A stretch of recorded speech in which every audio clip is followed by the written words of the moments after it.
lost their lives in Africa and in the Sahel specifically.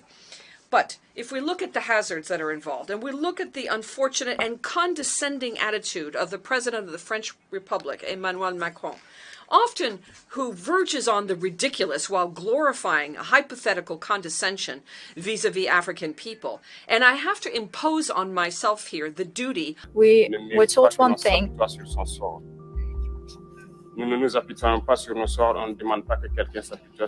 A slave that cannot rebel does not deserve pity. How would Africa respond to a violent attack? While many believe the June 11th attack has instilled fear in Burkina Faso, it has worsened the situation for the violent groups. Insurgent group has claimed responsibility for the attack, unaware of the grave error they have made. But what motivated this attack in the first place? Their objective was to spread fear throughout Burkina Faso. However, as Traoré intensified his efforts against these groups, they grew desperate and made ill-advised decisions. Consequently, it has become easier for the military to track and neutralize them. So, will these violent groups meet their end as a result of retaliation? Let's find out.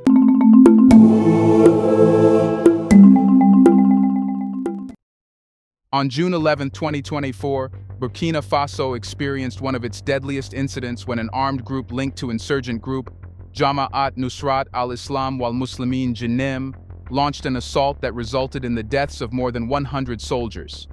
This event highlights the escalating violence in the West African nation, which has been grappling with increasing insecurity and the influence of extremist groups. The assault took place in the Mansilla area near the border with Niger, a region known for its strategic significance and frequent skirmishes between armed groups and military forces. The attack began in the early hours of June 11, 2024, catching the military post off guard. According to Site Intelligence Group, JNIM released a statement on June 16 claiming responsibility for the attack. JNIM's statement was explicit in detailing the operation. It described how their fighters executed a well-coordinated assault on the military post, using a combination of direct combat and strategic maneuvers. The attackers reportedly used both heavy weaponry and guerrilla tactics to overwhelm the soldiers stationed at the base. According to the statement, the fighters killed 107 soldiers, making this one of the deadliest attacks on Burkina Faso's military in recent history. But more than this attack aimed to cause harm, it was to cause fear. And we will talk about that later in the video. Videos shared online by JNIM provided a grim visual confirmation of the assault's brutality. One video showed intense gunfire enveloping the military base, with soldiers desperately returning fire as they tried to defend their position. The rapid exchange of bullets illuminated the night sky, indicating a fierce battle that lasted several hours. Another video displayed the aftermath of the attack, a grim tableau of destruction and loss. The camera panned over the captured military base, showing a substantial cache of ammunition and dozens of weapons now in the hands of JNIM fighters. The visual evidence underscored the scale of the assault and the extent of the losses suffered by the Burkina Faso military. Among the most harrowing footage was a clip showing at least 7 captured Burkina Faso soldiers. These soldiers, disarmed and visibly distressed, were paraded by the attackers, a stark symbol of JNIM's dominance and the vulnerability of the local military forces. The display of captured soldiers served not only as a morale booster for the attackers, but also as a psychological blow to the Burkinabe forces and the wider population. The ferocity and effectiveness of the attack highlighted the tactical planning and execution capabilities of JNIM. The group's ability to storm a fortified military post and inflict such heavy casualties demonstrated a high level of operational proficiency. Their approach combined elements of surprise, heavy firepower, and strategic encirclement, which left the military base in disarray. JNIM fighters reportedly used advanced military tactics, including flanking tricks and coordinated multi-directional attacks, which overwhelmed the defenders. The attackers also seemed to have detailed intelligence about the base's layout and the number of soldiers stationed there, suggesting prior reconnaissance and strategic planning. This attack was not an isolated incident, but part of a broader pattern of increasing violence and instability in the region. The successful assault on the Mansilla military post underscored the growing boldness and capability of JNIM and similar groups. It also highlighted the ongoing struggle of the Burkina Faso government to maintain control and security in the face of such formidable adversaries. But what is the context? Here's a reminder to please like and share the video and subscribe to our channel to watch more videos on Black culture, history, civilization, and identity. Let's continue now. This attack is part of a broader pattern of violence that has plagued Burkina Faso, a nation in the Sahel region. The Sahel, a semi-arid region stretching across Africa just south of the Sahara Desert, has become a hotspot for armed groups. Over the past decade, these groups have killed thousands of people and displaced more than 2 million, creating one of the most severe humanitarian crises in the world. The origins of this violence are complex and multifaceted. The roots of Burkina Faso's current security crisis can be traced back to the early 2010s, when the Sahel region saw a surge in extremist activity. The collapse of the Libyan government in 2011 led to a proliferation of weapons and fighters throughout the region, fueling instability. Militant groups such as Insurgent Group in the Islamic Maghreb AQIM and later ISIL-ISIS expanded their operations, taking advantage of weak state institutions and vast, ungoverned spaces. In recent years, under the leadership of President Ibrahim Traoré, Burkina Faso has made notable strides in governance and economic development. Traoré's administration has focused on infrastructure development, education, and healthcare, aiming to improve the overall quality of life for Burkinabe citizens. These efforts have garnered significant domestic and international support, positioning Burkina Faso as a potential success story in a region often marred by conflict and underdevelopment. However, this progress has also made Burkina Faso a target for armed groups whose objectives include destabilizing governments and undermining state authority. By launching high-profile attacks, these groups aim to create chaos, erode public confidence in the government, and portray themselves as powerful forces capable of challenging state power. The primary aim of these armed groups is to destabilize Burkina Faso. By conducting large-scale attacks, they seek to disrupt the progress made under President Traoré's leadership. The recent attack in Mansilla is a clear attempt to undermine the government's efforts to secure the country and provide stability for its citizens. Destabilization efforts are also driven by broader ideological goals. Armed groups in the Sahel often seek to impose their version of governance, which contrasts sharply with the secular and democratic principles upheld by the Burkinabe government. By weakening the state, these groups hope to establish safe havens where they can operate with impunity, recruit new members, and expand their influence. Now here is the thing. While many say that the attack represented Burkina Faso's lack of government control violence, it is caused by Burkina Faso's efforts to end these groups. So, what did Burkina Faso do to make the group attack? Captain Ibrahim Traoré, the head of the military junta in Burkina Faso, has undertaken several measures to combat the growing threat posed by armed groups. These initiatives reflect a comprehensive approach to addressing the security crisis involving both military and civilian efforts. On April 13, 2023, the Burkinabe government declared a general mobilization to combat the growing threat of armed groups. This measure aimed to rally the entire nation's resources and population towards defending the country's territory and protecting its citizens. The mobilization called upon all sectors of society, including the military, police, and civilians, to contribute to the fight. This move underscored the urgency and seriousness of the threat, emphasizing a unified national effort against the insurgency. The declaration aimed to boost morale and foster a sense of collective responsibility among citizens, encouraging them to participate actively in defense efforts, whether through direct combat roles, intelligence sharing, or logistical support. To bolster the military's efforts in combating the escalating threat of armed groups, the government of Burkina Faso has initiated the recruitment of over 50,000 civilian auxiliaries, known as the Volunteers for the Defense of the Homeland VDP. This initiative reflects a proactive and innovative approach, recognizing the crucial role that local communities can play in national defense and security. The VDP initiative is grounded in the principle of leveraging local knowledge and manpower to enhance the effectiveness of military operations. The volunteers, drawn from diverse communities across Burkina Faso, bring an intimate understanding of the local terrain, culture, and social dynamics. This local knowledge is invaluable in conducting effective and precise operations against armed groups that exploit the complexities of the region to their advantage. The VDPs are tasked with supporting the security forces in various capacities, including direct combat roles, intelligence gathering, and community defense.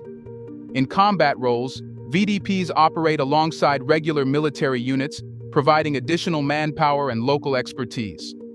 Their presence can significantly bolster the capacity of the military to hold and secure territories, particularly in remote and hard-to-reach areas where traditional military operations may face logistical challenges.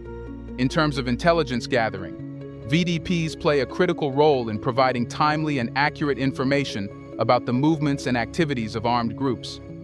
Their deep-rooted connections within local communities allow them to gather intelligence that might otherwise be inaccessible to the central military command.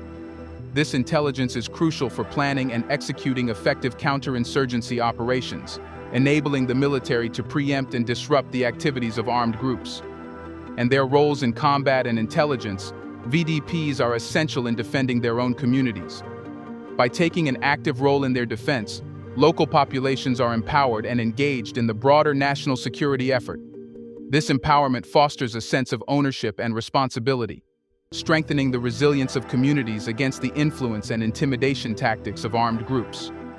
The presence of VDPs within communities can deter armed groups from launching attacks or establishing control, as these groups are aware that the local population is not only vigilant, but also capable of mounting a defense.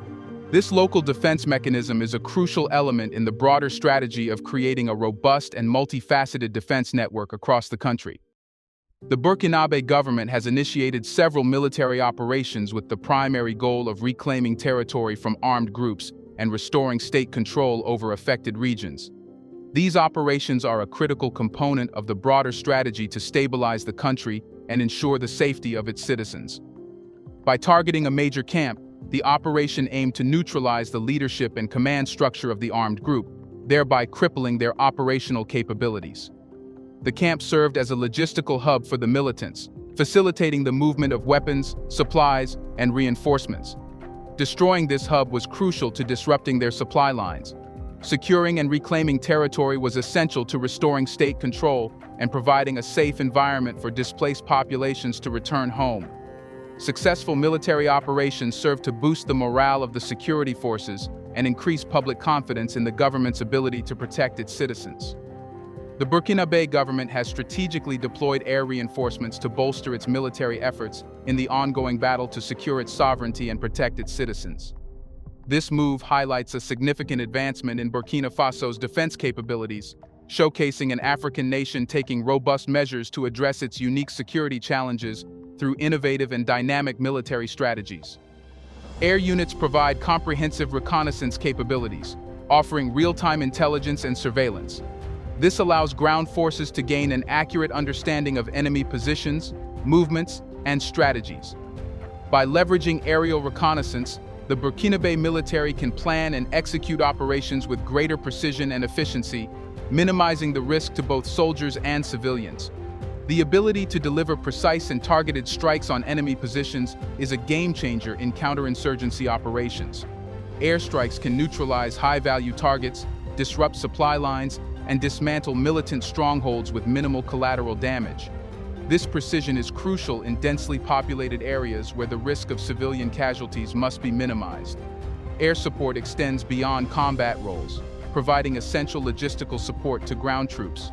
This includes the rapid transportation of supplies, equipment, and reinforcements, as well as medical evacuation for injured soldiers. Such logistical capabilities enhance the overall effectiveness and sustainability of military operations. The effectiveness of coordinated air and ground operations was vividly demonstrated in response to the attack on the VDP camp. When the camp came under siege by an armed group, air forces were rapidly deployed to support the beleaguered ground units. The air units successfully targeted and destroyed a column of militants attempting to exfiltrate, neutralizing at least 50 fighters. This swift and decisive action not only thwarted the enemy's escape, but also significantly weakened their operational capabilities. The successful deployment of air support in this incident underscores the importance of a well-coordinated and multidimensional approach to security. The integration of air power into Burkina Faso's military strategy represents a proactive and forward-thinking response to the evolving nature of threats in the region. And what else is done by Burkina Faso? Recognizing the transnational nature of the security threat, Burkina Faso has formed a joint military force with neighboring Niger and Mali. This trilateral initiative aims to enhance regional cooperation and improve the effectiveness of military operations against armed groups operating across borders. The joint force seeks to synchronize efforts, share intelligence, and conduct coordinated operations to prevent armed groups from exploiting the porous borders of the Sahel region. This regional approach is crucial, as many armed groups operate fluidly across national boundaries, making unilateral actions less effective. By working together, Burkina Faso, Niger, and Mali aim to create a more cohesive and robust defense strategy, disrupting the operational capabilities of these groups and securing their shared borders. The joint force represents a significant step towards regional stability, highlighting the importance of collective security efforts in the Sahel. The previous government had initiated a dialogue process between community leaders and armed groups to encourage combatants to leave extremist groups and reintegrate into their communities. This approach was seen as a potential long-term solution to the insurgency, addressing some of the root causes of violence, such as marginalization and lack of opportunities. By engaging in dialogue, the government aimed to foster reconciliation and reduce the appeal of joining armed groups. However, under the current military junta, this dialogue process has been put on hold due to the immediate focus on military solutions. While direct military action is necessary to counter the immediate threat, the suspension of dialogue efforts could undermine long-term peace-building initiatives. Amidst the escalating security challenges in Burkina Faso, Captain Ibrahim Traoré, at the helm of the military junta, has adopted an uncompromising stance against violent extremist groups. His leadership marks a departure from previous approaches that entertained dialogue with militants, emphasizing instead a robust and assertive strategy aimed at forcing armed groups into submission through decisive military action. Captain Ibrahim Traoré has unequivocally stated his refusal to engage in dialogue or negotiation with violent groups. In his view, dialogue has been ineffective and only served to embolden militant factions, prolonging the cycle of violence and instability. Traoré's administration asserts that yielding to militant demands or attempting to appease them would undermine national sovereignty and perpetuate the violence inflicted upon innocent civilians. Under Traoré's leadership, Burkina Faso has witnessed a shift towards proactive measures designed to impose significant costs on militant groups. The recent attack claimed by an armed affiliate underscores Traoré's belief that a strong and unwavering response is essential to dissuade further aggression. By inflicting heavy losses on militant forces, Traoré aims to demonstrate the futility of challenging state authority and instill a sense of fear among those who seek to destabilize the nation. The recent assault, attributed to an affiliate seeking to instill fear and undermine governmental authority, has inadvertently revealed the depths of Traoré's determination. His administration refuses to cower before threats or succumb to intimidation tactics employed by militant groups. Instead, Traoré vows to retaliate decisively, ensuring that perpetrators of violence face the full force of the law and the military. The armed groups, in their attempt to sow violence and establish dominance through violence, have underestimated Traoré's resolve and the resilience of Burkina Faso's defense forces. Far from yielding to fear, Traoré's administration views such attacks as a galvanizing force, strengthening national unity and resolve in the face of adversity. The militants' actions, intended to instill fear and weaken governmental resolve, have only served to unite the nation against a common threat. Traoré's steadfast refusal to negotiate with violent groups and his commitment to decisive military action marked a turning point in Burkina Faso's security strategy. His administration's approach prioritizes national sovereignty, citizen safety, and the restoration of law and order. By rejecting dialogue and embracing resilience, Traoré seeks to create a safer and more stable environment where the rule of law prevails over lawlessness and terror. While Traoré was still not ready to forgive the violent groups, what would he do with them now after they had attacked? In the aftermath of the recent violent attack claimed by militant groups in Burkina Faso, Captain Ibrahim Traoré remains resolute in his uncompromising stance against extremism. The assault, which resulted in significant casualties among Burkina Faso's security forces, has only solidified Traoré's determination to confront and eliminate the threat posed by armed insurgents. Captain Ibrahim Traoré has made it unequivocally clear that there will be no forgiveness or leniency extended to the perpetrators of violence. In the face of relentless attacks targeting military and civilian targets alike, Traoré's administration views forgiveness as a luxury that the nation cannot afford. Instead, he asserts that those responsible for orchestrating and executing such acts of violence will face the full force of justice. The recent attack has intensified the challenges faced by militant groups operating in Burkina Faso. Traoré's uncompromising stance and proactive military strategies have significantly raised the stakes for these groups, making their continued existence and operations within Burkina Faso and across Africa increasingly difficult. By refusing to negotiate or engage in dialogue with militant factions, Traoré aims to delegitimize their cause and diminish their influence over vulnerable populations. Traoré's resolute response reflects a broader commitment within Africa to combat extremism and uphold national sovereignty. His administration's approach underscores the continent's collective determination to confront security threats independently, without yielding to external pressures or internal divisions. By maintaining a firm stance against violent extremism, Traoré seeks to forge a path toward peace, stability, and prosperity for Burkina Faso and its people.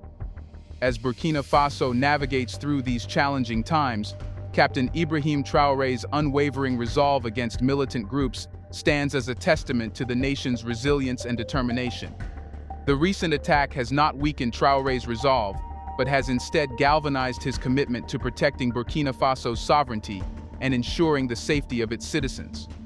With every act of aggression, Traoré's administration reinforces the message that extremism will find no sanctuary in Burkina Faso or any part of Africa, as the continent collectively moves forward towards a future free from fear and violence.